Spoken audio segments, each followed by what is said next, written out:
Friends, જય ગુરુદેવ.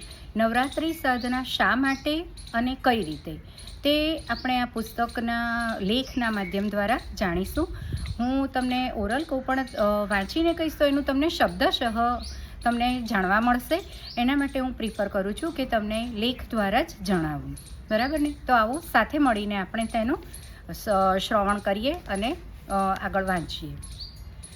નવરાત્રિનું પર્વ વર્ષમાં 2 વાર આવે છે. તે સાધના દ્વારા આત્મિક શુદ્ધિ કરીને આત્મબળ સંપન્ન બનવાનું પર્વ છે. વસંત નવરાત્રિ એટલે કે ચૈત્રીય નવરાત્રિ અને શારદીય નવરાત્રિ એટલે આસો નવરાત્રિ એ બંને સમય સાધના, ઉપાસના તથા તપસ્યા માટે શ્રેષ્ઠ માનવામાં આવ્યો છે. આ સાધના દરમિયાન જપ, તપ, ઉપવાસ, બ્રહ્મચર્ય વગેરે દ્વારા શરીર અને મન બંનેને સંયમિત, શુદ્ધ તથા બળવાન બનાવવાનો પ્રયાસ કરવામાં આવે છે.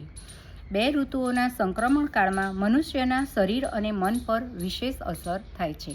આપણે જોઈએ છીએ કે આ સમયે જ આપણા શરીરમાં બીમારી આવે છે. શરદી, સળેખમ બધું તમે માર્ક કરશો તો નવરાત્રિ દરમિયાન જ આવે છે. એટલે ઋતુઓના સંધિકાળ દરમિયાન આપણા શરીર ઉપર વિશેષ અસર થાય છે. તો એ દરમિયાન સાધના કરવાથી વિશેષ શક્તિ પેદા થાય છે. એના લીધે મન પ્રખર અને સશક્ત બને છે. શરીરમાં દિવ્યતા વધે છે. નવરાત્રિનો સમય સાધકો અને તપસ્વીઓ માટે અતિ વિશિષ્ટ હોય છે, કારણ કે એ સમય દરમિયાન જપ, તપ અને ગાયત્રી સાધના કરવાથી આત્મિક પ્રગતિના દ્વાર ખુલે છે. શાસ્ત્રોમાં એને શક્તિ સાધના માટેનો શ્રેષ્ઠ અને ઉપયોગી સમય કહ્યો છે. ઋષિઓ અને તપસ્વીઓએ પણ આ સમયને આત્મોત્થાન, સાધના તથા આરાધના માટે સર્વોત્તમ અને સુયોગ્ય કહ્યો છે. હવે આપણે ગૃહસ્થ કંઈ આપણે બહુ લાંબા સમય માટે કંઈ સાધના કરવા જઈ શકવાના નથી, તો આપણા માટે આ ફક્ત 9 દિવસનો સમય તમે ઘરે રહીને બી સાધના કરી શકો છો. બહુ જ અગત્યનો છે. વર્તમાન પરિસ્થિતિમાં આપણે જોઈએ છીએ કે લોકોના મન દૂષિત થઈ ગયા છે. સાત્વિકતા અને પવિત્રતાનો લોપ થઈ ગયો છે.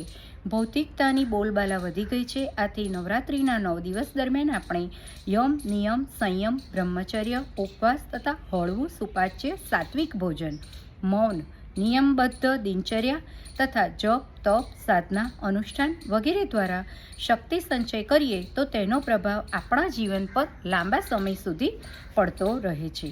સાધના અનુષ્ઠાન કરવાથી આરોગ્ય ઉત્તમ રહે છે અને માનસિક તથા આત્મિક બળમાં વૃદ્ધિ થાય છે. આપણા ઘરમાં સકારાત્મક ઉર્જાનો સંચાર થાય છે. આપણા જીવનમાંથી દોષ દુર્ગુણો ઘટતા જાય છે. ખરાબ પ્રવૃત્તિઓ તરફથી મન પાછું વળે છે.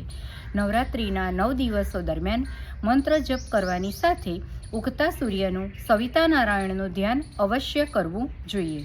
અનુષ્ઠાનમાં શારીરિક બ્રહ્મચર્યની સાથે માનસિક પવિત્રતા જાળવવી અનિવાર્ય છે. માનસિક પ્રગતિ એટલે આપણે ક્રોધ કરવો કે કોઈના માટે ઈર્ષા કરવી કે એ બધું આપણે જે કરીએ છીએ એના બદલે માનસિક શુદ્ધિ કે આપણે સંભાવમાં રહેવું જોઈએ. સર્વ પ્રત્યે પ્રેમભાવ રાખવો જોઈએ. તો એ કરીએ તો જ આપણને જોડે જોડે અનુષ્ઠાનનું ફળ મળશે. વ્યક્તિત્વ શુદ્ધિ કર્યા વગર સાધનામાં પ્રગતિ થઈ શકતી નથી. ઉપાસનાની સાથે યજ્ઞ, સ્વાધ્યાય, સેવા વગેરેનો પણ સમાવેશ કરવો જોઈએ. નવરાત્રિ પર્વ માત્ર એક ધાર્મિક પરંપરા નહીં, પરંતુ આત્મિક શુદ્ધિ તથા તપશ્ચર્યા કરીને આત્મિક ઉન્નતિ કરવાનું તથા આત્મબળ સંપન્ન બનાવવાનું વિજ્ઞાન છે. બંને નવરાત્રિઓનો સમય વિશિષ્ટ છે અને બીજું પણ એક કારણ છે કે એ વખતે ઋતુઓના પરિવર્તનની સાથે સાથે અંતરિક્ષમાંથી વિશેષ ઉર્જાનું અવતરણ પણ થાય છે. આથી નવરાત્રિ દરમિયાન સાધના, જપ, તપ કરવાથી દૈવી શક્તિઓની કૃપા વિશેષ પ્રમાણમાં મળે છે. એના પરિણામી સાધના જલ્દી ફળે છે. એટલે ગાયત્રી પરિજનોએ તો વર્ષની બંને નવરાત્રિમાં અનુષ્ઠાન અવશ્ય કરવું જોઈએ. તો મિત્રો, આપણે સંકલ્પ લઈએ કે સાથે મળીને અનુષ્ઠાન કરીએ અને તેના વિશે હું આગળની વિડીયોમાં તમને જણાવીશ. જય ગુરુદેવ.